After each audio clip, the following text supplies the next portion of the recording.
Kita akan membuka 1 Yohanes pasal yang pertama, ayat 7 sampai 10. Kita membaca bersama-sama ayat 7 sampai 10. 2, 3. Tetapi jika kita hidup di dalam terang, sama seperti Dia ada di dalam terang, maka kita beroleh persekutuan seorang dengan yang lain. Dan darah Yesus anaknya itu menyucikan kita daripada segala dosa. Jika kita berkata bahwa kita tidak berdosa, maka kita menipu diri kita sendiri dan kebenaran tidak ada di dalam kita. Jika kita mengaku dosa kita, maka Ia adalah setia dan adil, sehingga Ia akan mengampuni segala dosa kita dan menyucikan kita dari segala kejahatan. Jika kita berkata bahwa kita tidak ada berbuat dosa, maka kita membuat Dia menjadi pendusta, dan firman-Nya tidak ada di dalam kita. Mari kita berdoa. Bapa dalam surga, biarlah kami hari ini belajar mengenai kaitan antara umat Tuhan dengan dosa, dan bagaimana kami yang sudah di dalam Tuhan harus melihat dan berurusan dengan dosa yang masih ada di dalam dunia ini. Tuhan tolong supaya firman-Mu boleh menjadi terang bagi setiap kami, sehingga kami boleh bersikap, kami boleh bertindak sesuai dengan firman-Mu, sehingga kami tidak tersesat, tidak salah langkah di dalam dunia ini, melainkan kami berjalan di dalam kebenaran Tuhan. Terima kasih Tuhan, dalam nama Tuhan Yesus kami berdoa. Amin. Saudara sekalian, Yohanes meluruskan pemahaman jemaat mengenai relasi hidup dalam Tuhan dan kaitannya dengan dosa. Orang yang sudah di dalam Tuhan, yang sudah menerima hidup yang kekal, dibenarkan dan dikuduskan bukan karena perbuatan baik mereka yang sudah sempurna. Kita sudah belajar hal itu. Orang yang diselamatkan karena mereka dibenarkan di dalam Kristus, bukan dibenarkan karena perbuatan baik mereka. Nah, kalau mereka sudah diselamatkan, mereka sudah dibenarkan melalui jasa Kristus, maka mereka mendapatkan kepastian hidup yang kekal. Dalam Yohanes pasal 5, ketika kamu percaya, kamu tidak lagi di dalam gelap, kamu menjadi anak-anak terang. Ketika kamu percaya, kamu keluar dari alam maut, mendapatkan hidup yang kekal. Nah, kalau kita pada waktu percaya kepada Tuhan Yesus, kita mendapatkan hidup yang kekal, maka artinya sesuatu yang kekal itu tidak bisa hilang. Kekal kok saudara. Misalnya saya mengatakan, sekarang saya memberikan kepada kamu sesuatu yang kekal. Terus kita nanya, berarti besok masih ada tidak? Nah, itu pertanyaan yang aneh. Saya memberikan kepada kamu sesuatu yang kekal. Kalau saya memberikan sesuatu yang kekal, maka besok ya masih ada, namanya kekal kok. Kalau saya mengatakan nih, saya kasih kamu sesuatu barang yang kekal, besoknya sudah tidak ada. Nah, lalu kemudian ketika dia datang kepada saya, Pak, barangnya sudah tidak ada. Berarti itu tidak kekal. Karena kalau kekal, dia ada terus. Nah, Tuhan Yesus mengatakan, aku memberikan kepada kamu hidup yang kekal. Kapan saya menerima hidup yang kekal? Pada waktu Roh Kudus menggerakkan kita percaya kepada Tuhan Yesus Kristus, di situ kita menerima hidup yang kekal dari Tuhan. Nah, kalau kita diberikan hidup yang kekal, maka tidak bisa hilang, tidak bisa habis. Nah, itu menjadi kita mengenal di dalam teologi reform, sekali selamat, tetap selamat. Perseverance of the saint, ketekunan Tuhan di dalam memelihara orang-orang kudusnya. Kita mungkin bisa lepas, kita bisa lemah, kita bisa berdosa, kita bisa hilang. Tetapi Tuhan tekun memelihara umatnya, sehingga umat yang memang sudah dipilih oleh Tuhan akan tetap di dalam keselamatan Tuhan. Itu namanya mendapat hidup yang kekal. Kalau mendapat hidup yang kekal, tidak hilang. Kalau mendapat hidup yang kekal, tidak bisa diambil. Kalau mendapat hidup yang kekal, tidak bisa dicuri. Karena pada waktu saya mengatakan, oh sekarang saya selamat, besok saya tidak selamat. Kenapa tidak selamat? Karena saya jatuh dalam dosa. Banyak orang teologinya salah sehingga kasihan sekali. Wah, aku itu takut kalau pas berbuat dosa pas mati. Jadi misalnya sudah berbuat baik seumur hidup, sudah diselamatkan, tapi pas mau meninggal itu, saudara sekalian, ngelihat ada apel tetangga itu nggak tahan. Lalu kemudian curi apel tetangga. Waktu ambil apel, ternyata di atasnya ada pohon duren. Kejatuhan duren, mati saudara misalnya. Lalu orang ini pikir, wah seumur hidup udah melayani, ikut pelayanan luar biasa, ambil apel, mati, matinya mencuri, masuk neraka. Itu ajaran yang tidak benar saudara. Oh kalau saya pas mati, pas melakukan dosa, berarti saya akan masuk neraka. Itu berarti keselamatan bisa hilang. Itu berarti keselamatan bisa diambil. Itu berarti keselamatan tergantung perbuatan saudara di akhir. Mengerikan sekali hidup seperti itu saudara. Siapa yang bisa memberikan jaminan pas detik terakhir misalnya. Nah namanya dosa kan macam-macam. Ada yang dosa kelihatan, ada dosa yang tidak kelihatan. Pada waktu terakhir sombong. Lihat TV aja. Lihat TV, prestasi kayak begitu bangga. Saya dong, serangan jantung saudara.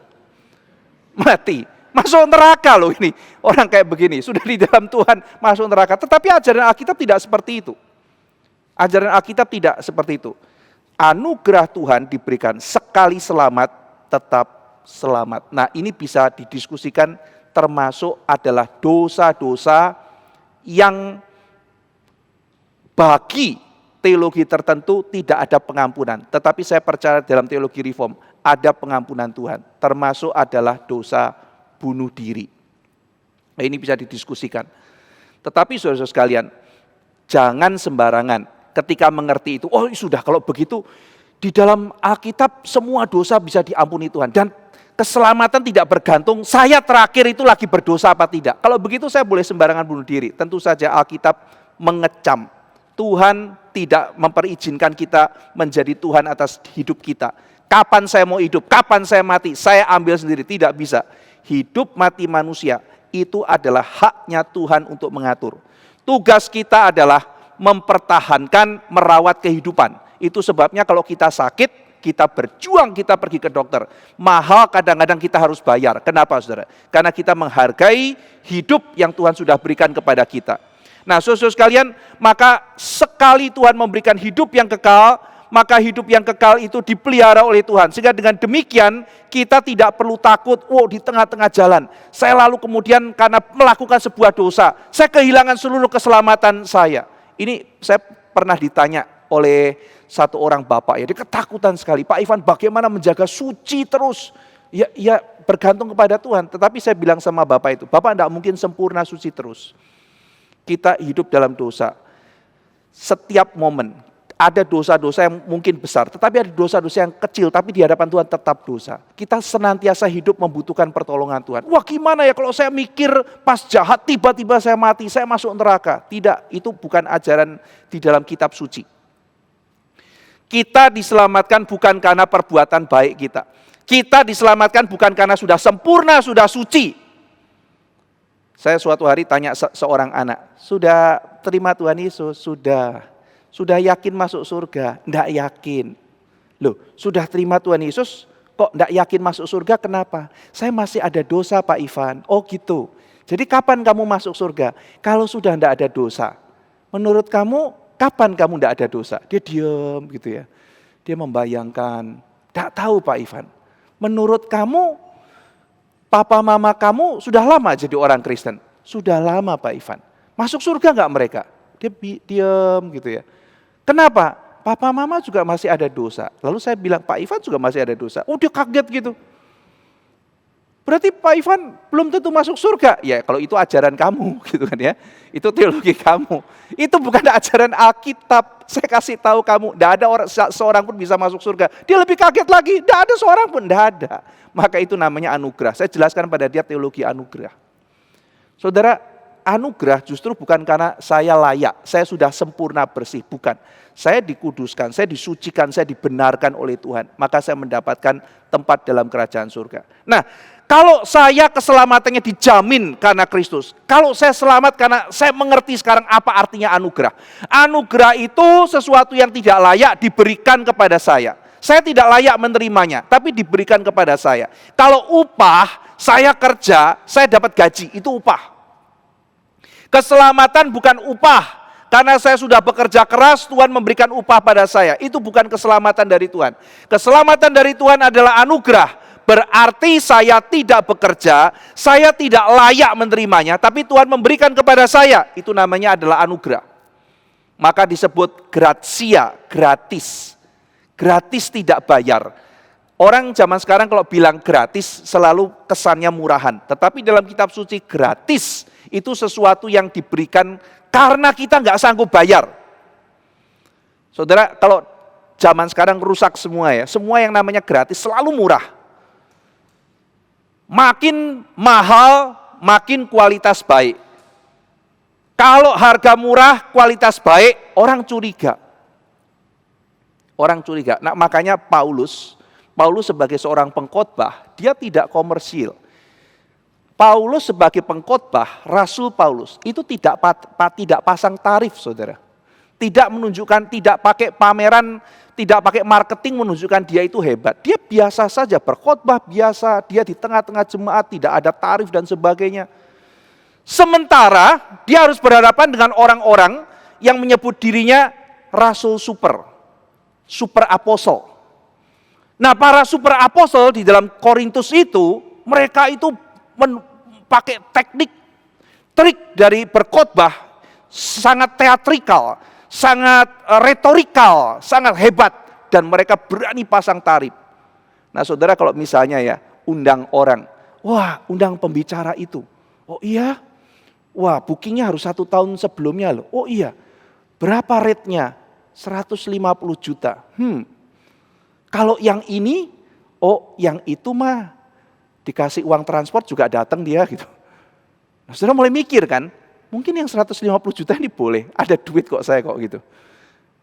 Ini yang datang cuman dikasih nasi kotak juga mau gitu kan ya. Ya, datang nggak ada budget Pak. Ya nggak apa-apa gitu. Adanya nasi kotak nih, nasi sama ayam kremes gitu. Ya sudah nggak apa-apa gitu ya. Dia juga terima gitu, enggak jadi masalah. Nah, kita kan mikir ya saudara, wah ini berarti yang 150 juta ini adalah sesuatu yang lebih baik. Nah, di situ Paulus mengatakan, saya tidak terjebak untuk mengikuti cara kamu.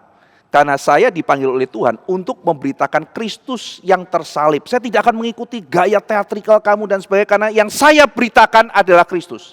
Paulus tidak terpanggil untuk menarik orang banyak datang. Paulus terpanggil untuk memberitakan Kristus yang tersalib. Nah, jadi saudara sekalian, ketika kita melihat di dalam kitab suci, orang-orang yang bicara mengenai gratis, itu bukan sesuatu yang murahan. Ketika Paulus memberitakan firman, gratis, gratia, itu sesuatu yang berharga.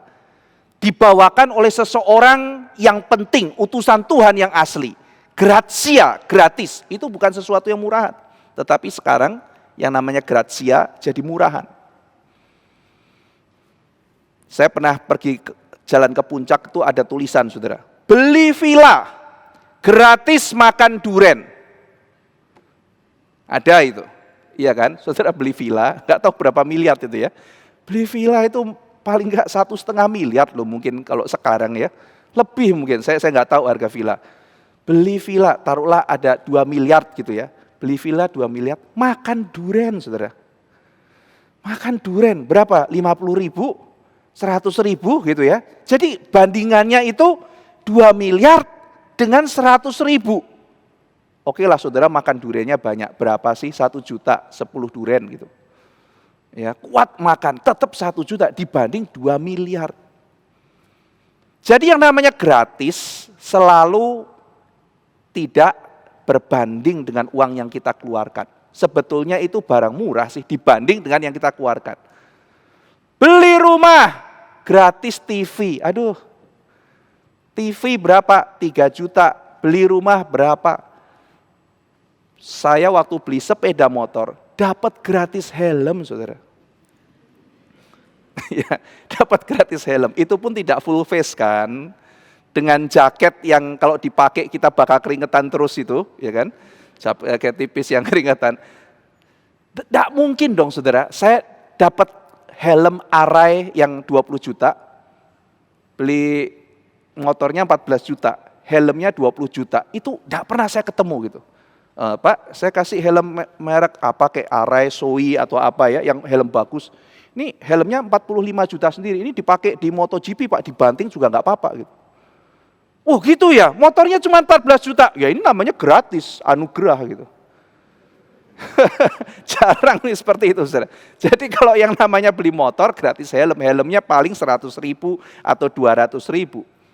Kalau saudara beli handphone gratis apa? Gratis earphone dan sebagainya. Enggak pernah kebalik, beli earphone dapat handphone. Beli helm dapat motor, ya kan? Beli durian dapat rumah. Wah, boleh itu. Ya kan? Nah, jadi ini merusak kata gratis. Gratis itu murahan. Dalam kitab suci tidak demikian. Gratia itu diberi karena kamu tidak sanggup membayar. Tuhan berikan kepada kamu. Karena kamu tidak sanggup membayarnya. Dan Tuhan memberikan itu menjadi sebuah hadiah bagi kita. Nah, saudara sekalian, keselamatan itu anugerah. Sehingga karena keselamatan anugerah, maka keselamatan tidak bergantung saya. Nah, ada orang mikir gini, kalau gitu saya pasti selamat dong. Kalau kamu sudah di dalam Kristus, selamat. Loh kok bagaimana kalau ada orang murtad? Di dalam teologi reform, orang yang murtad berarti dari awal, ada kemungkinan pertama, dari awal memang bukan orang pilihan. Tidak pernah lahir baru. Loh tapi dia jadi guru sekolah minggu loh. Loh dia bahkan jadi pengkhotbah loh. Saudara-saudara sekalian, mungkin bahkan ketika dia bisa menjadi pengkhotbah sekalipun, dia belum mengalami kelahiran baru dalam Tuhan. Atau kemungkinan yang kedua, jadi yang pertama kemungkinan belum lahir baru. Yang kedua, dia diizinkan sementara oleh Tuhan jatuh. Tapi nanti kalau dia memang umat pilihan, meskipun dia kelihatan meninggalkan, suatu hari akan kembali pulang ke rumah Tuhan. Kita belum tahu yang mana, kalau sudah melihat, oh ini kok ada kejadian seperti itu. Ada dua kemungkinan alternatif. Tetapi saudara-saudara sekalian, orang yang sudah di dalam Tuhan, dipelihara oleh Tuhan. Nah, kalau begitu, kalau saya berdosa tidak mempengaruhi keselamatan ya? Oh tidak. Jadi kalau saya sudah di dalam Tuhan, lalu saya berdosa, saya tidak terpengaruh kan keselamatan saya? Tidak terpengaruh. Nah lalu sekelompok orang bilang, kalau gitu ya sudah, bikin dosa aja kan, toh sudah diselamatkan kok. Sudah di dalam Tuhan, sudah masuk surga, sudah mendapatkan janji yang kekal. Kalau gitu saya hidup sembarangan saja. Nah maka Yohanes menulis tidak bisa begitu. Kalau kamu mengatakan mendapat persekutuan dengan Tuhan, dengan terang, lalu kamu hidup dalam kegelapan, kamu menipu dirimu. Tidak bisa seperti itu. Yang berikutnya ayat yang kita baca, kalau kamu mendapat persekutuan dalam terang, kamu hidupmu juga di dalam terang. Nah, saudara-saudara sekalian, orang yang hidup dalam terang orang yang ada dalam terang harus hidup atau berjalan dalam terang, mengikuti perintah Tuhan. Kalau dia tidak mengikuti perintah Tuhan, maka Tuhan akan mendisiplin dia. Tetapi hukuman Tuhan itu bukan hukuman karena tuntutan keadilan, di mana Tuhan akan menghakimi kita karena kita adalah pendosa di hadapan Dia dan akan menerima murka Dia, bukan seperti itu. Tetapi hukuman Tuhan bagi anak-anaknya adalah seperti seorang ayah mendisiplin anaknya. Itu terdapat dalam kitab Ibrani. Dikatakan kalau kamu didisiplin, itu karena Tuhan menganggap engkau anak. Kalau bukan anak, kamu tidak akan didisiplin. Jadi kalau Tuhan tidak menganggap kamu anak, Dia tidak akan mendisiplin kamu. Tapi justru kenapa Tuhan mendisiplin kamu? Karena kamu anak. Mungkin saudara pikir ya, Tuhan, aku baru nakal sedikit digebuk sama Tuhan begini. Hidupku banyak kesulitan. Kesulitan ada banyak macam. Tapi mungkin dalam pergumulan saudara yang spesifik secara personal. Saudara merasa saudara baru melakukan satu dosa, lalu saudara dipukul sama Tuhan. Mungkin ada orang yang merasakan begitu. Saya baru dikit dipukul sama Tuhan. Saya baru bikin ulah dikit sudah dipukul sama Tuhan. Kok ada orang yang jahatnya gak karu-karuan dibiarkan sama Tuhan, gak dipukul-pukul? Wah kalau begitu Tuhan sentimen sama saya kah? Kitab Ibrani mengatakan justru tidak. Justru kalau saudara dan saya didisiplin oleh Tuhan, tandanya kita anak. Anak saya kalau nakal, saya tugasnya mendisiplin. Ya kan? Tapi kalau anaknya Pak Heru atau anaknya Pak Audi lari-lari depan saya gitu ya, terus melakukan sesuatu, misalnya dia bakar ban atau apa gitu ya, saya paling hanya matikan, semprot, habis itu kan saya serahkan kepada papa mamanya, saya nggak boleh disiplin. Saya nggak boleh disiplin, kenapa? Ya karena bukan anak saya gitu. Ya Pak, dia bakar ban, ya sudah serahkan kepada papa mamanya, bukan tugas saya untuk mendisiplin dia gitu. Kasih tahu, tidak boleh ya, panggil papa mama, laporin ke papa mama. Nanti papa mamanya akan disiplin dia.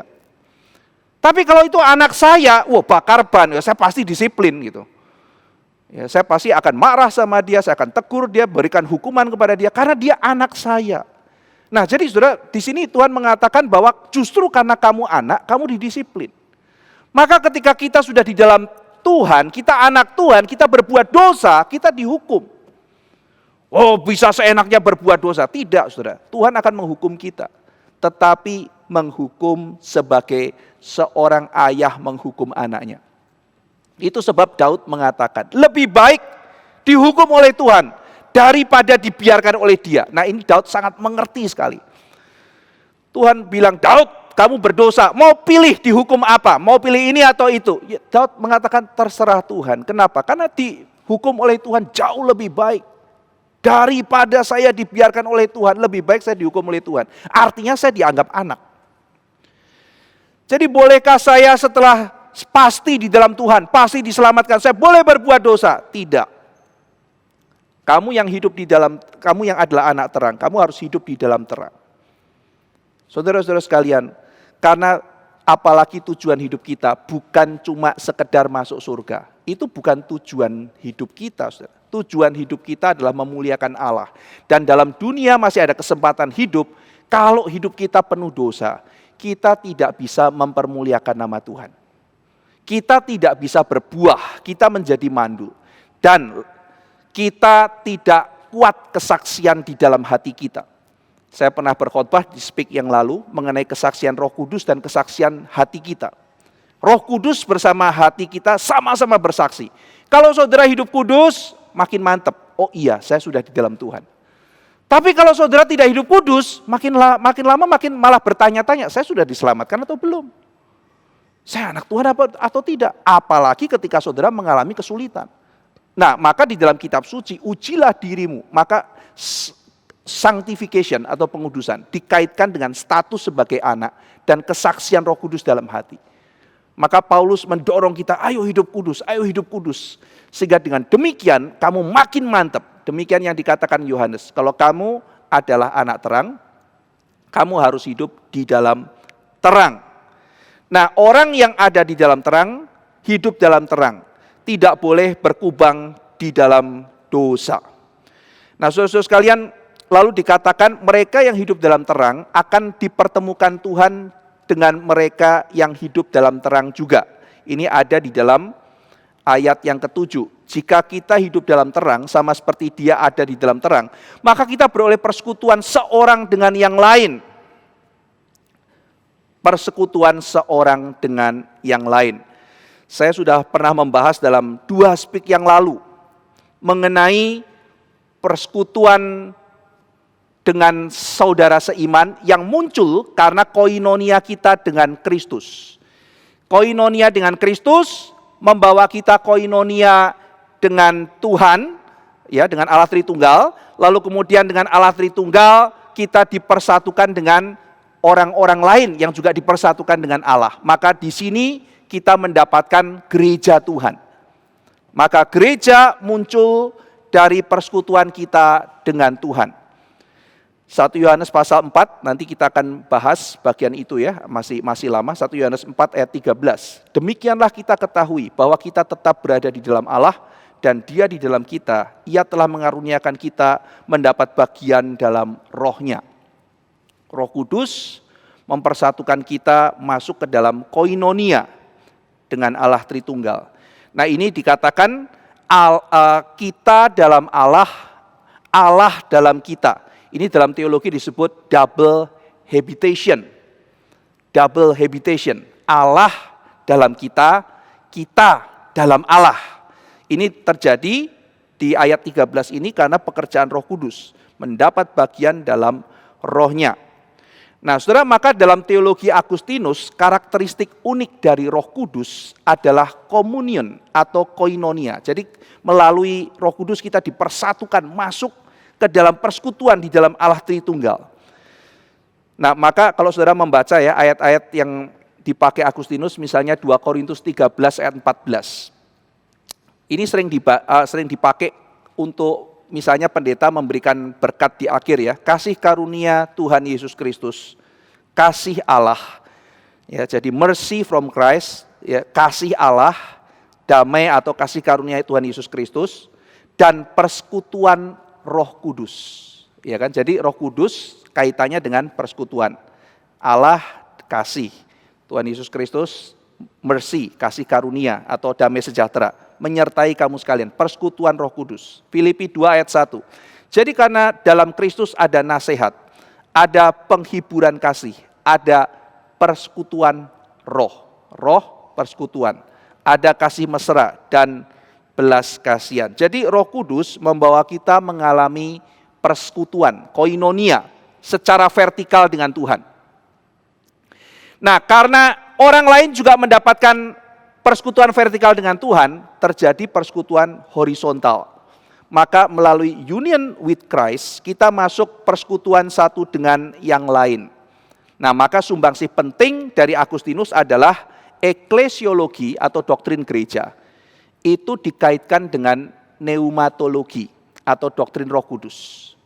Melalui Roh Kudus, lahirlah gereja. Roh Kudus membawa kita mengalami persekutuan dengan Kristus, lalu kemudian orang-orang percaya yang lain juga dipersatukan dengan Kristus. Di dalam persekutuan dengan Kristus inilah kita bersekutu satu dengan yang lain. Maka gereja, gedungnya boleh dibikin manusia, saudara. Tapi inti gereja kan bukan gedungnya ini, saudara. GRI kan bukan ini. GRI adalah persekutuan antara saya dan saudara. Ya, jadi ada yang bilang kan, gereja itu bukan gedungnya. Karena yang paling utama kan bukan gedungnya. Gereja adalah persekutuan orang-orangnya. Nah, makanya kalau kita kebaktian di Padang, kita tetap ibadah di gereja kan, saudara. Karena persekutuan kita ini sebagai satu tubuh di dalam gereja Tuhan. Bukan berarti kalau kebaktian Paskah pagi, kita kebaktian di Padang gitu kan. Di lapangan di hari Minggu gitu. Wah, ini enggak kebaktian di gereja karena enggak pakai katedral Mesias atau enggak pakai John Calvin. Enggak, saudara. Kita ini gereja Tuhan.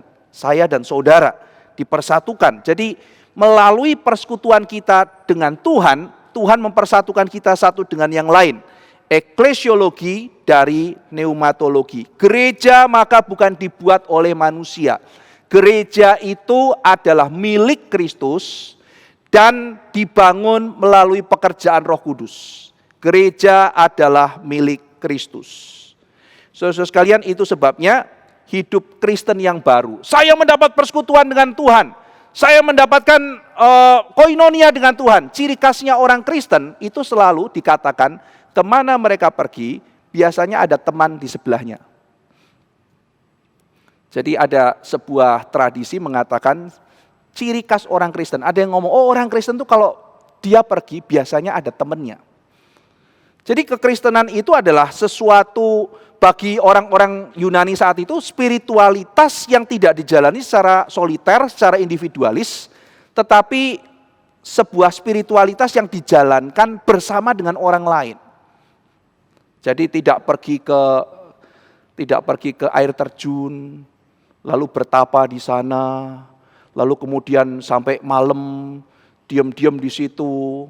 Tiba-tiba ada sinar cahaya biru, namanya ndaru itu ya.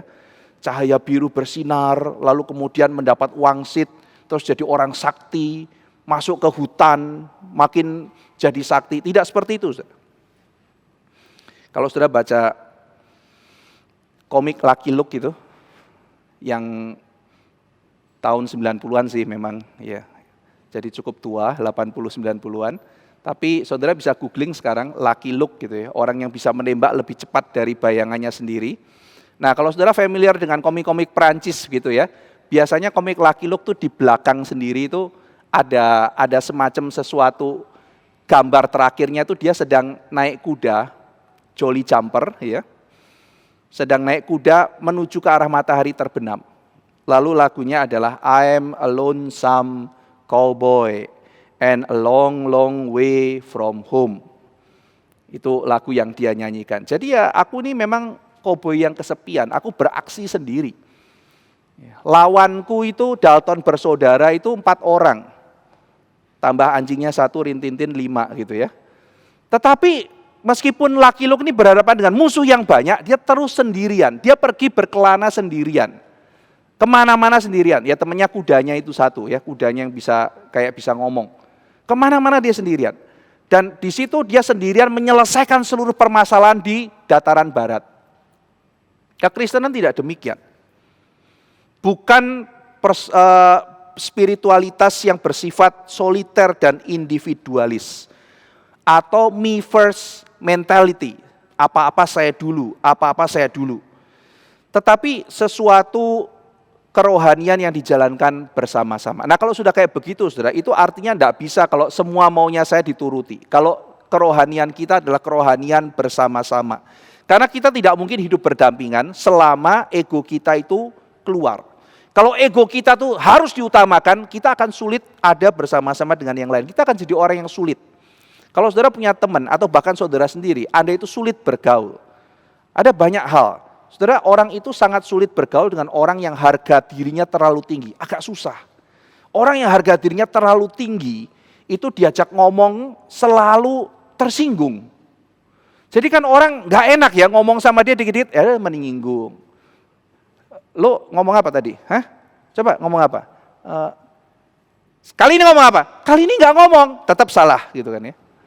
Harusnya ngomong gitu ya. Jadi ngomong salah, nggak ngomong juga salah. Kan kita susah ya ketemu orang kayak begitu. Ini orang ngomong salah, nanti kayak begini salah. Aduh ini orang sensitif sekali. Kenapa saudara? Harga dirinya tinggi. Ya, datang, dia nggak nyapa saya. Siapa dia nggak nyapa saya? Sombong.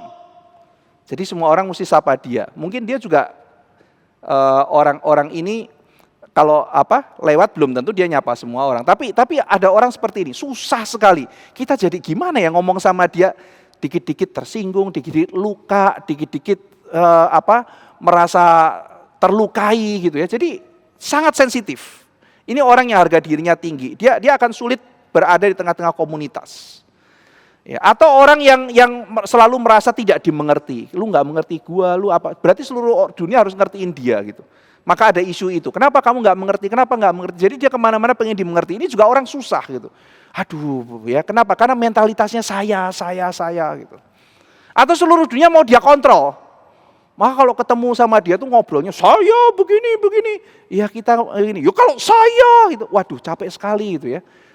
Mana-mana dia cerita mengenai saya, dia kerjakan ini, kerjakan itu. Nah, jadi saudara ada begitu banyak tipe, tapi kita belajar sesuatu. Kalau orang sudah intinya adalah me first mentality, sulit kita untuk berbaur. Kalau saudara baca buku-buku psikologi populer itu ya, entah benar entah tidak, tapi masuk akal sih. Katanya orang yang flegmatik itu temennya lebih banyak. Alasannya kalau di buku itu ya, saya lupa baca buku apa itu. Alasannya kalau flegmatik itu orang diajak ngomong, gitu, pendengar yang baik gitu. Gue mau cerita. Gitu kan ya. Gue gini. Menurut lo gimana? Bisa sih gitu ya. Dia nggak terlalu banyak komentar juga, tapi dia menyenangkan. Kenapa? Dia orang yang nggak tersinggungan, ya kan? Nggak harga diri tinggi. Ya memang kadang-kadang sih kalau dipikir-pikir nasihatnya nggak terlalu berguna, tapi dia mendengarkan saya itu sangat berguna gitu kan ya. Katarsis, pembersihan emosi gitu kan. Ya, jadi saya udah ngomong, udah tenang ya. Dia memberikan ya, orang-orang seperti itu menarik. Dan kenapa menarik saudara? Karena dia tidak fokus pada diri sendiri. Ketika dia mendengarkan orang lain, dia fokus pada mendengarkan. Nah jadi dari contoh sederhana itu tidak tentu baik ya saudara, itu tidak tentu baik. Tetapi kita belajar sesuatu. Ketika kita di dalam komunitas, kenapa kadang-kadang kita tuh sulit masuk? Jangan-jangan kita entah modelnya yang seperti apa, masih terjebak di dalam me first mentality. Nah ini adalah PR bagi setiap kita, saya dan saudara, untuk bertumbuh. di dalam penyucian. Sehingga dengan demikian kita bisa masuk ke dalam kebersamaan dengan orang-orang lain yang Tuhan sediakan di sekitar kita. Nah, orang yang dipenuhi dengan terang, hidup dalam terang, maka cirinya adalah social hospitality. Itu ditujukan di dalam kekristenan awal. Maka kalau saudara membaca surat Paulus, salah satu kalimat yang paling sering dimunculkan oleh Paulus adalah saling. Hendaklah kamu saling mendahulukan yang lain, saling mendahului memberi hormat, saling mengutamakan yang lain, saling. Saudara nanti lihat coba, salingnya tuh banyak. Saling itu berarti apa? Berarti di dalam komunitas kita mendahulukan yang lain mendahulukan kita, kan enak. Tapi memang akan jadi problem, kenapa? Saya mendahulukan yang lain, dia mendahulukan dirinya sendiri. Waduh, celaka gitu kan. Tapi ini kan pasti terjadi ya, pasti akan terjadi. Tetapi saya percaya saudara-saudara sekalian, orang itu pun kalau betul-betul membuka dirinya pada Tuhan, dia akan diproses. Saya, saudara, kita sama-sama belajar sesuatu. Ada yang belajarnya cepat, ada yang belajarnya lambat, tapi itulah gereja. Komunitas orang yang percaya. Social hospitality. Nah, ini menjadi tema penting ya. Hospitality di dalam kekristenan perjanjian baru menjadi satu ciri khas. Nanti meneladani Abraham. Abraham itu yang pertama kali di dalam kitab suci memperlihatkan hospitality yang luar biasa. Khususnya menyambut tamu asing. Itu nanti menjadi cikal bakal munculnya hospital. Rumah sakit di zaman modern kan hospital, sebetulnya istilahnya bukan rumah sakit ya, tetapi apa itu hospitality, keramahan ya, atau membuka pintu untuk menyambut yang lain. Itu hospitality itu intinya begitu. Jadi hospital itu muncul di abad pertengahan, gerakan hospital, karena mereka mau melakukan hospitality. Itu ada dalam kitab Petrus, kamu harus melakukan hospitality. Maka orang tuh kumpulkan dokter ketika orang sakit datang, dibikinkan tempat menginap, dikasih makan, ya persis kayak rumah sakit modern sekarang. Itu awalnya itu dari orang-orang Kristen. Maka akhirnya menjadi hospital. Tapi saat itu memang harga atau tarifnya belum seperti sekarang, saudara ya, gitu ya. Jadi benar-benar hospitality gitu. Nah, tetapi bagaimana dengan kondisi sekarang? Saya berharap klinik yang akan didirikan oleh GRI bisa memberikan warna ya, kita doakan bisa memberikan warna di tengah-tengah kondisi zaman yang mau tidak mau sudah mulai ada pergeseran. Social hospitality. Mengutamakan yang lain, mengasihi yang lain, hidup dalam terang. Dan dikatakan kamu hidup dalam terang, dipersatukan satu dengan yang lain, dan darah Yesus menyucikan semua dosa. Darah Yesus menyucikan, membersihkan semua dosa. Darah Yesus bukan letterlek kita bicara mengenai fisik darahnya, tetapi kita percaya makna darah Yesus menyucikan, kematian Tuhan Yesus di atas kayu salib yang sebagai propisiasi menggantikan, substitusi menggantikan, menutupi kita, sehingga membersihkan kita dari segala dosa kita. Maka dikatakan di sini darah Yesus membersihkan kita dari segala dalam bahasa Yunani, semua dosa, segala macam dosa. Tidak ada dosa yang tidak bisa diampuni. Di dalam kitab suci tidak ada dosa yang tidak bisa diampuni kecuali dosa menghujat Roh Kudus. Kita sudah mempelajari menghujat Roh Kudus itu artinya adalah tidak menerima Tuhan Yesus sebagai Tuhan Juru Selamat. Roh Kudus bekerja di dalam hati manusia, membawa manusia mengenal Kristus. Orang tidak mau Kristus artinya dia menghujat apa yang ditawarkan oleh Roh Kudus. Tidak ada dosa yang tidak bisa diampuni. Darah Yesus akan membersihkan segala dosamu. Ia sanggup mengampuni kita dengan sempurna. Seringkali malah kita ada dua ekstrim ya saudara. Kita tuh yang ekstrim pertama, kita terlalu gampang mengampuni diri sendiri. Ekstrim yang kedua, kita sulit memaafkan diri sendiri. Kita terus mau menghukum diri. Tidak pernah berhenti-henti untuk guilty feeling. Padahal sudah diampuni oleh Tuhan. Bayangkan ya saudara, kalau orang sudah minta ampun sama Tuhan, tapi saya tetap salah, saya kotor, saya jijik, sudah didoakan diampuni oleh Tuhan. Saya tetap masih ulangi dosa enggak? Saya sudah enggak ulangi dosa, tapi saya kotor, saya salah. Nah, saudara bayangkan ya, kalau saudara ketemu atau mengalami atau ada orang seperti itu, saudara bisa memberikan kekuatan pada dia dengan cerita ini. Suatu hari ada orang ketemu kita ya, lalu misalnya nih ya, dia bilang, Pak Ivan saya minta maaf, oh kenapa gitu, tadi saya lewat sini ya, itu gelas kesayangannya Pak Ivan saya jatuhkan pecah gitu. Waduh itu gelas kenang-kenangan loh, dari papa saya gitu. Waduh apalagi gelas kenang-kenangan dari ini ya almarhum papa ya, iya. Aduh minta maaf ya Pak Ivan ya, aduh itu saya sedih sekali tapi ya sudah saya maafkan kamu. Benar ya Pak Ivan ya, ini saya dimaafkan ya. Iya saya maafkan, meskipun itu sesuatu yang sangat berharga buat saya, tapi ya sudah apa boleh buat. Itu toh sudah memang pecah kok, saya maafkan. Kita kan memang teman, bagaimana mungkin gara-gara gelas pertemanan jadi rusak, itu kan sepele sekali. Terima kasih Pak Ivan, iya nggak apa-apa gitu. Benar ya Pak Ivan nggak apa-apa, benar nggak apa-apa, benar saya diampuni, iya sudah diampuni. Benar diampuni, iya udah diampuni. Tapi aku merasa bersalah, tapi aku udah ampuni. Tapi nggak bisa, gimana mau ganti nggak bisa. Itu gelas cuma satu-satunya. Benar diampuni. Terus dia pergi, 10 menit balik lagi, Pak Ivan saya minta maaf, sudah dia maafkan gitu ya. Tapi aku merasa bersalah, iya sudah itu. Terus dia pergi lagi, besoknya datang lagi, Pak Ivan minta maaf, sudah dimaafkan. Besoknya datang lagi, Pak Ivan minta maaf, kan kita kesel juga ya gitu. Kamu tuh percaya gak saya sanggup mengampuni kamu gitu. Nah jadi saudara kalau orang ya melakukan dosa di depan Tuhan, dia tidak ulangi lagi, tapi dia merasa guilty feelingnya itu terus gak bisa hilang-hilang. Dia terus bergumul. Kita mesti ingat sesuatu saudara. Kalau Tuhan mengampuni, dia bisa mengampuni dengan sempurna. Tidak ada dosa yang tidak diampuni oleh Tuhan.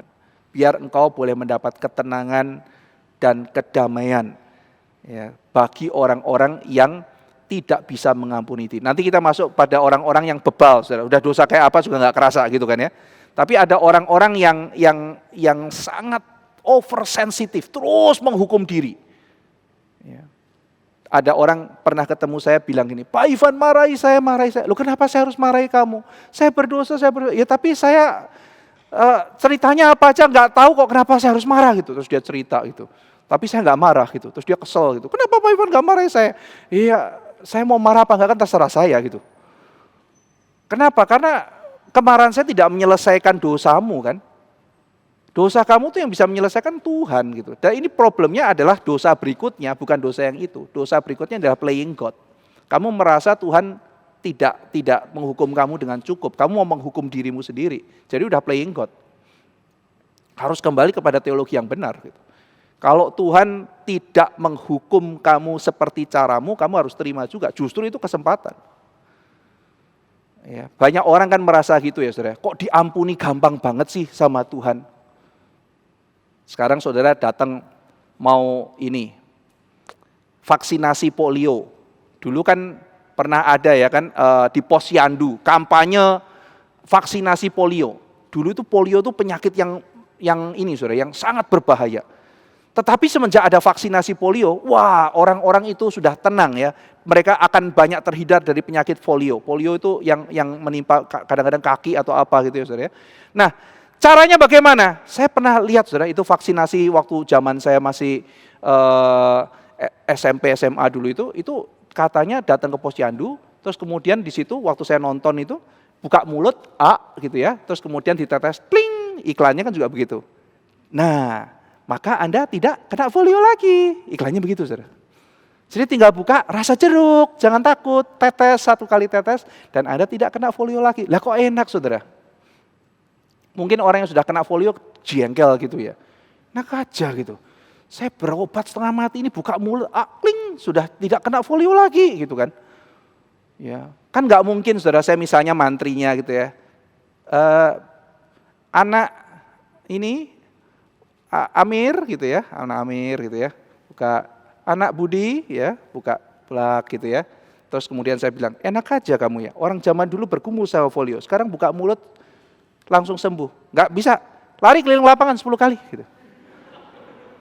Terus lari gitu kan. Ya nggak mungkin begitu.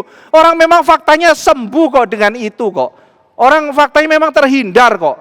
Ya kita nggak tahu ya vaksinasi COVID ini nanti seberapa efektif gitu ya, dan nanti bagaimana kurvanya turun kita tidak tahu. Tetapi saudara, kita pernah mengalami sama-sama pandemi di mana banyak yang akhirnya menjadi korban meninggal karena COVID.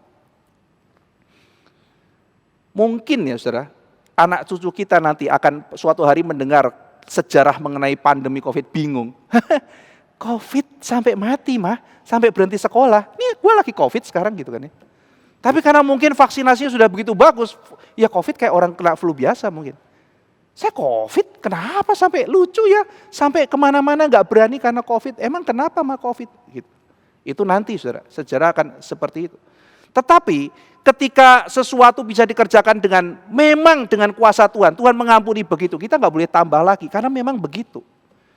Tuhan mengampuni, sudah. Tuhan mengampuni saya kah? Tuhan kalau engkau sudah mengampuni, saya berterima kasih. Paulus merespon anugerah Tuhan itu dengan bekerja lebih keras. Itu respon yang benar. Kok aku udah diampuni Tuhan? Oke Tuhan, aku akan merespon dengan bekerja lebih keras lagi bagi Tuhan. Yesaya mengatakan, meski dosamu merah seperti kain kirmisi, merah seperti kain kesumba, akan putih seperti salju, akan putih seperti bulu domba.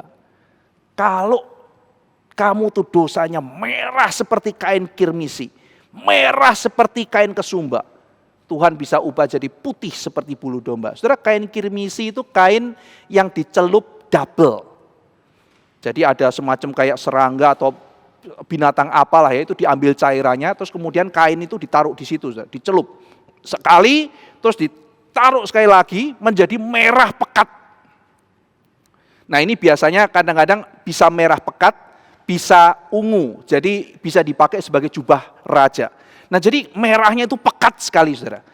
Dan karena dicelup 2 kali, maka kain kirmisi itu tidak mudah luntur. Itu keistimewaannya. Jadi ini kain istimewa, merahnya pekat dan tidak bisa gampang luntur. Mau dicuci sampai keringetan kayak apa saudara, ya tetap merah begitu. Nggak bisa dicuci. Saya mau hilangin merahnya, saya mau cuci supaya luntur. Enggak, tetap merahnya. Nah ini menjadi gambaran bagaimana kekuatan dosa itu mencengkeram. Merah seperti kirmisi, mau dicuci kayak apa, kita mau berjuang kayak apa, enggak bisa. Tetapi ketika Tuhan turun tangan, Tuhan bisa bikin kain yang merahnya kayak begitu. Jadi putih seperti salju. Jadi penggambaran yang dilukiskan oleh Yesaya itu sangat indah. Saudara-saudara sekalian, situasi bersih tanpa noda karena Tuhan yang membersihkan. Yesus datang menyucikan kita dari dosa-dosa kita. Nah, saudara-saudara sekalian, ada orang yang berpendapat berbeda. Tadi ada yang berpendapat, saya sudah di dalam Tuhan. Saya sudah di dalam Tuhan, tidak apa-apa saya berbuat dosa. Nah, ini pandangan yang keliru. Nah, ada pandangan keliru yang kedua. Nah, kalau misalnya saya sudah di dalam Tuhan, saya sudah kenal Tuhan Yesus, saya sudah disucikan, artinya saya sekarang sudah tidak bisa berbuat dosa lagi. Sekarang saya tidak dosa. Sekarang saya sudah tidak dosa. Saya pernah mendengar seorang berkhotbah, khotbahnya begini saudara. Nah, sekarang saya sudah tidak dosa, saudara. Pendeta itu mengatakan demikian. Saya tidak dosa. Saya sudah suci. Nah, karena saya suci, saya bisa lihat Tuhan. Kan di Alkitab bilang, siapa yang suci bisa lihat Tuhan. Kenapa saya lihat Tuhan? Karena saya suci. Saya udah gak ada dosa, saudara. Mau bukti? Sekarang ya, saya hitung sampai 5 ya. Kalau misalnya saya dosa, saya mati kesambar petir. Kalau sampai 5 saya gak mati, saya gak dosa. 1, 2, 3, 4, 5. Nah kan saya gak mati. Saya artinya gak dosa. Saya gak bohong, saudara. Saya udah gak ada dosa lagi. Udah gak bohong, gak apa. Saya sempurna, saya udah gak dosa. Saya dengerin khotbah gitu ya, waduh gitu. Kasih saya 1 hari kesempatan, setengah hari deh sama kamu, saya bongkar semua dosamu. Saudara, tinggal sama saya setengah hari, saudara bisa langsung bongkar dosa-dosa saya kok. Siapa teman kita yang mengatakan, saya tidak berdosa, ya kita ketemu sama dia lah. Kita ngomong sama dia, kita minta dia bicara, kita bongkar, sebentar juga kebongkar semua dosa-dosanya. Siapa di antara kita yang berani seperti Kristus? Kalau aku bersalah, tunjukkan di mana salahku. Setiap kita berdosa. Ajaran ini dituliskan sebagai ajaran universalitas dosa. Paulus pun mengajarkan hal yang sama, bukan hanya Yohanes ya. Dalam kitab suci Paulus misalnya mengatakan sebab semua orang telah berdosa dan telah kehilangan kemuliaan Allah. Dalam kitab Roma, semua orang telah berdosa, universalitas dosa. Maka kalau ada orang mengatakan saya sudah sempurna, saya sudah dijamin oleh Tuhan, saya tidak perlu lagi takut karena saya tidak bisa berdosa lagi. Saya sudah sempurna dalam dunia ini. Nanti dalam kitab Filipi juga Paulus bertarung sama orang-orang yang mengklaim dirinya sudah sempurna. Paulus mengatakan aku pun sedang mengejar kok kesempurnaan itu. Orang yang mengatakan dirinya tidak berdosa, kata Yohanes, yang pertama menipu dirinya sendiri. Kamu menipu dirinya sendiri, kamu sedang menipu diri sendiri. Yang kedua, tidak ada kebenaran dalam dirimu. Yang ketiga, engkau menjadikan Allah pendusta. Allah mengatakan semua manusia berdosa. Kita mengatakan saya tidak berdosa, artinya Tuhan bohong. Kalau misalnya saya bilang, anak-anak hari Rabu libur ya. Hore, hari Rabu libur. Ada satu anak mengatakan hari Rabu tidak libur, hari Rabu masuk. Artinya anak itu mengatakan Pak Ivan lagi bohongin kita. April Mop mungkin gitu ya. Jadi dia mengatakan tidak libur, hari Rabu tidak libur. Artinya dia mengatakan saya bohong karena saya mengatakan hari Rabu kita libur. Nah, jadi kalau Tuhan mengatakan kamu berdosa, kita mengatakan saya tidak berdosa. Artinya kata Yohanes, kalau engkau mengklaim dirimu tidak berdosa, engkau menjadikan Allah pendusta. Mungkin bagi kita di tempat ini, saudara, tidak ada kesulitan menerima ajaran ini. Tapi tampaknya ada kultur-kultur lain yang sudah sangat sensitif terhadap hal ini. Saudara, kalau lihat pergumulan gereja barat salah satunya, orang-orang yang mencoba menghaluskan kata dosa, karena orang alergi sama kata dosa. Jadi kalau dibilang kata dosa itu udah kayak penyakit, saudara. Saudara kesel banget, lu judge gua ya, kamu mengatakan saya pendosa. Mungkin sebentar lagi kita juga akan mengalami hal seperti itu. Ya. Tetapi ada kultur ketika kata dosa disebut orang itu udah marah gitu. Lu menghakimi saya, tidak bisa terima. Saudara. Mungkin di sini kita bingung, apa salahnya kan memang kita semua pendosa. Kita bisa ngomong begitu enak, saudara, karena kultur kita tidak mengarah ke sana. Kita menyadari kita lemah, kita makhluk berdosa dan sebagainya. Tapi ada kultur seperti itu, mengatakan pendosa, kamu berdosa, itu menjudge. Ya, mungkin kita akan sampai pada masa itu dan kita minta Tuhan kekuatan sehingga gereja tetap berani untuk mengkhotbahkan kebenaran apa adanya. Menjadikan Allah pendusta. Yang keempat, firman tidak ada dalam engkau. Ya pasti, saudara. Itu orang yang tidak mengerti firman yang mengatakan dirinya tidak berdosa. Saudara, kalau kita mau jujur pada diri kita sendiri, betapa banyak dosa yang kita lakukan setiap hari. Adam dan Hawa bersembunyi dari dosa. Mereka sudah berbuat dosa, lalu mereka bersembunyi dari dosa. Mereka saling menuduh, saling menyalahkan. Jadi mereka bersembunyi dari dosanya. Mereka merasa tidak berdosa. Saya tidak merasa dosa kok. Ya. Kita sering terhambat pertumbuhan rohani karena kita berkelit dari tuduhan berdosa. Nah mungkin saudara kita tidak sampai mengklaim, oh saya tidak berdosa. Kita mungkin nggak sampai gitu. Tapi kita sulit mengakui bahwa kita berdosa dalam sehari-hari.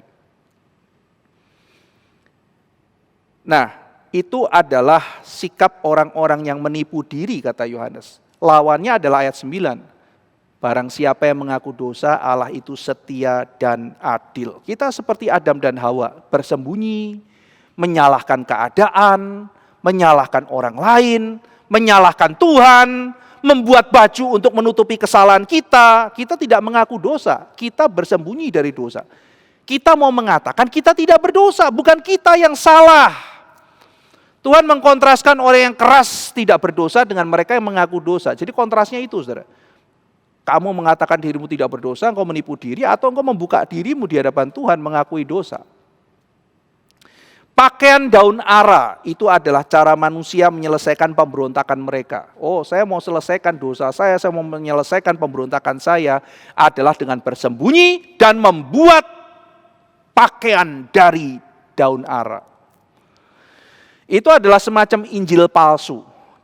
Karena mau menyelesaikan dosa, pakai pakaian pohon ara, berarti itu kan Injil palsu.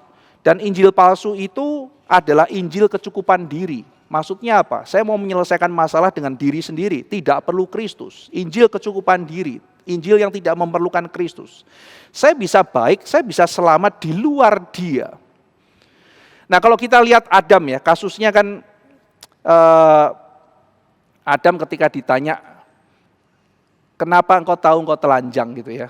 Adam mengatakan, perempuan yang kau taruh itu. Jadi perempuan itu yang menyebabkan aku begini. Aku ini cuma korban, saya korban.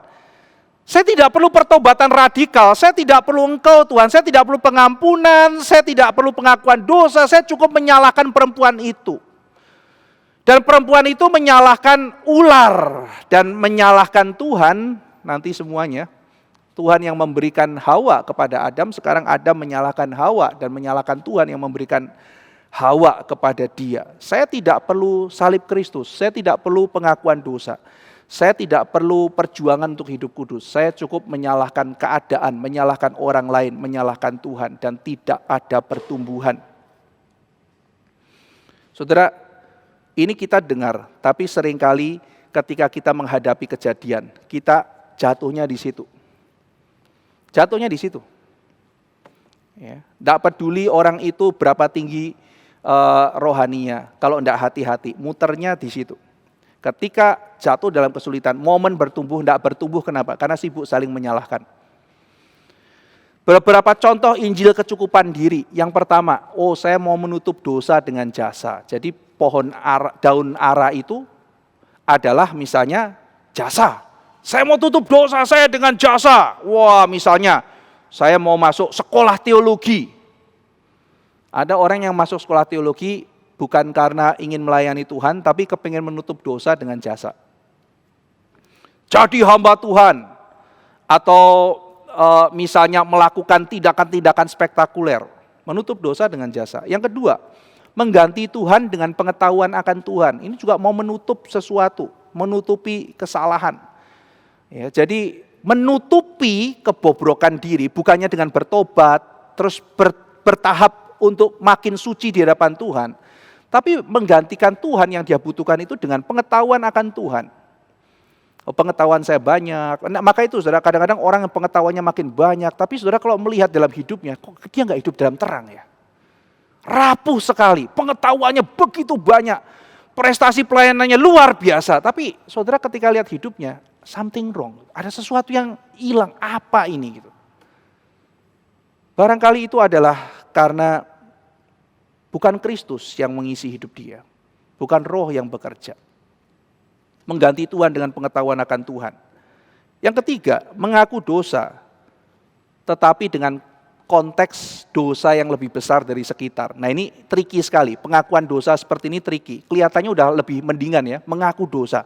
Ini bukan mengatakan tidak berdosa, tapi ngaku dosa. Cuman gini saudara, pengakuannya. Iya, gua memang salah. Nah biasanya dibuka dengan begitu. Ini udah, saya begitu, kadang-kadang kalau orang ngomong, iya, aku memang salah, saya udah siap senjata nih. Ya, Tuhan kasih saya kekuatan nembak ini. Ini karena kalau udah kayak begini, kelanjutannya seperti ini ya. Iya, gua emang salah. Gua kan emang manusia. Manusia mana yang tidak bersalah? Nah itu loh. Itu yang nomor satu. Artinya apa? Iya, aku emang salah. Tapi kan ya memang begini, maklum kan. Itu namanya bukan pengakuan dosa, saudara. Itu namanya permohonan maklum. Iya kan? Karena kalau pengakuan dosa kan dia mengaku kesalahan, itu sesuatu yang memalukan, sesuatu yang menghancurkan. Atau begini saudara, ini lebih kurang ajar lagi. Ini mesti harus disikat kalau yang kayak begini ya. Iya, aku memang salah. Aku memang salah. Tapi kan setidaknya saya jujur. Pak Ivan gak lihat orang-orang begitu banyak di GRI yang gak jujur. Maksudmu apa gitu? Maksudmu ya kamu salah, tapi orang-orang lain tuh lebih salah dari kamu. Jadi dibandingkan mereka, aku mending Pak gitu.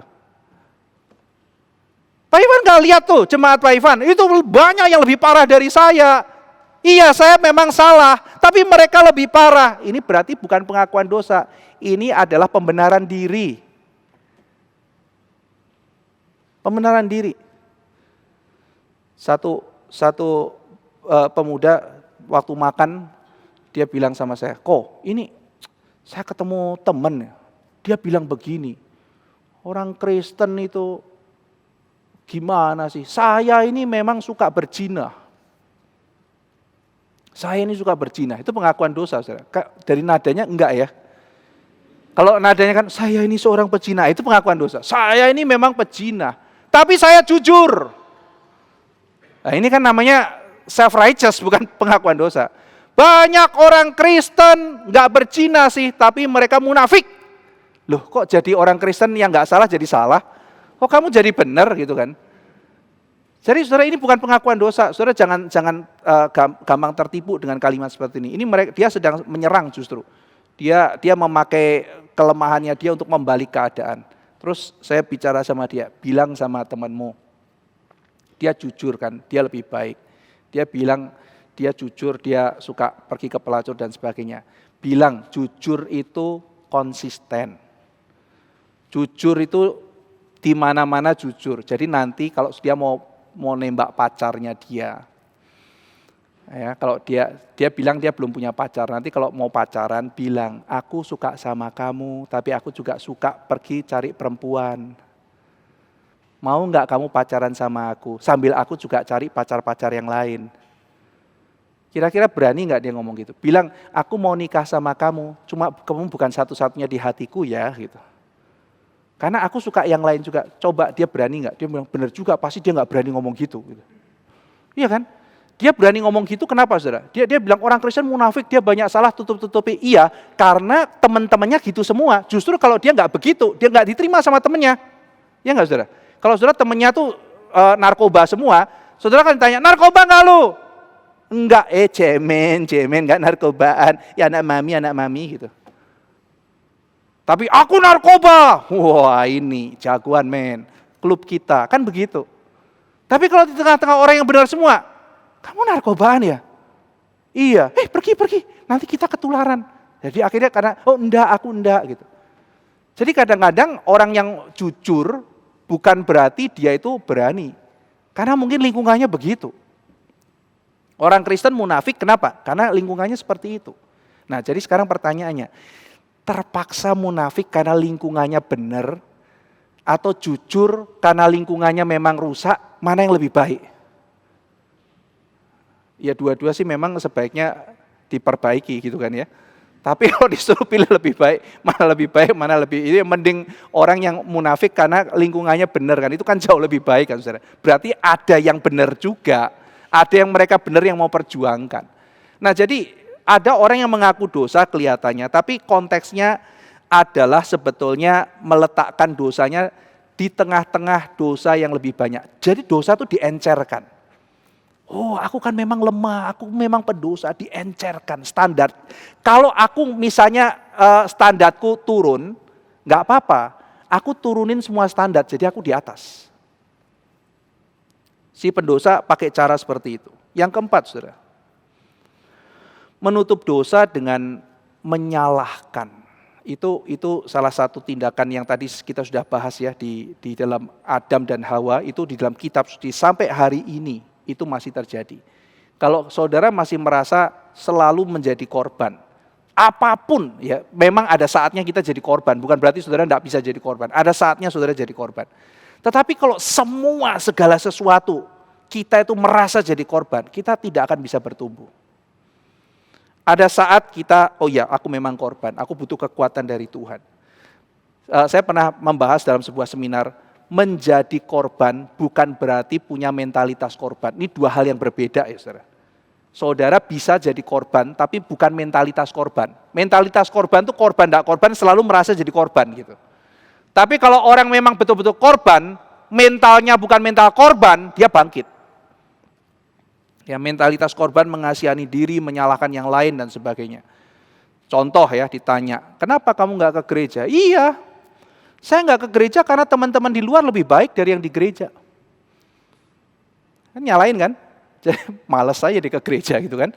Cuma alasan apa gitu. Oh ini kok saya punya teman kok di gereja kok nggak bener ya. Alasan ini. Wah ini senjata ini. Emang pada dasarnya dia nggak mau ke gereja, saudara. Ini dia memang benci Tuhan. Kenapa dia benci gereja? Ya kan? Saya lupa siapa ya yang pernah ditanya. Ligon Duncan tuh pernah ditanya sama diomongin sama orang. Gue mau cerita gue tuh nggak suka sama gerejanya apa. Oh, lu nggak usah ngomong, gue udah tahu. Hah? Maksudmu? Gue lagi mau cerita nih, kenapa gue gak suka gereja? Saya udah tahu. Gitu. Maksudmu udah tahu? Iya, dari dulu di dalam kitab suci sudah dicatat. Orang yang memang gak kenal Tuhan gak suka gereja. Lu gak usah ngomong, gue udah tahu lu gak suka gereja gitu. Kami itu kenyataannya saudara. Orang yang tidak mengenal Tuhan, dia tidak menyukai gereja Tuhan. Dia tidak menyukai pekerjaan Tuhan. Nah, lalu kemudian dia dapat alasan, teman gue munafik. Gue gak mau ke gereja, kenapa? Karena teman-teman gue munafik semua gitu. Salahin gitu. Kan bisa aja orang bilang, wah ini kok komunitasnya munafik semua. Ini misi nih, ladang misi nih, gue masuk nih, gue bikin semuanya jadi bertobat.